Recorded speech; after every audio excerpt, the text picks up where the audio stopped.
Yeah, hi everyone. Sorry for the long hiatus.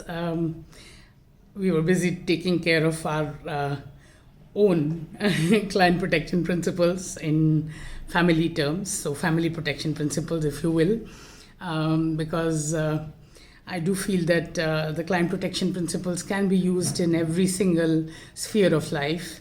And so that's what we were doing. Our younger one has come back from the hostel, and so we had to sort of spend some time with her. And the older one, who's a jazz performer, had several performances across town, so we were sort of kind of involved in that. But of course, the heart is never far away from one's clients of financial inclusion. My PhD ensures that I stay close to them and I keep working on them. And last time I had promised that we'll do, some detail on client protection principles.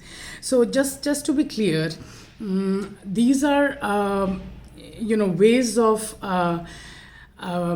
behavior, and these are ways of doing the business right, the processes right, towards the clients of financial inclusion, which have been very beautifully enumerated, first by the SMART campaign with Axion, and now is being looked at by Series.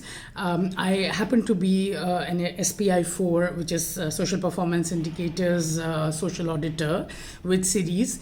But I have my own take on these. So I would like to share, and it becomes easy for people, maybe in your organizations, to understand what it means when we say client protection principles and how easily they can be understood. So let me begin with the last one, which is the latest, 8th client protection principle, which is recently been sort of added to the 7 client protection principles. 7, incidentally, is a very lucky number, and 7 is the number of the universe in a way. So that's how I think 7 protection principles were earlier decided, and now we have the 8th one, which is to do with governance. When I said family, as family we were taking care of our kids this last few days, is exactly what governance is. What trickles down into my family and what becomes my family's way of being comes from me as a parent. I am the leader, and so is my partner.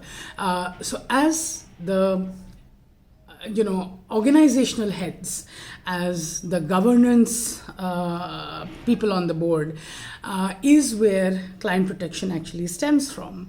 So if I, as a parent, want to ensure that my children, which in the case of client protection is my clients, are the best and get the best, I first and foremost need to be the one propounding that.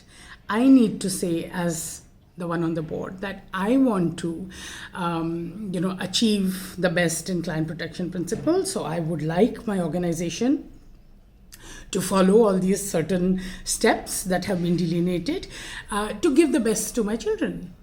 Isn't that what we do as parents? Doesn't it begin with us ultimately?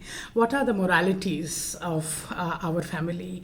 What are the ways of behavior of our family vis-a-vis parent, elders, and society? What are the ways in which we give in to things to our children? What we provide for them? What are the kind of things we offer to them at the right time and the right age?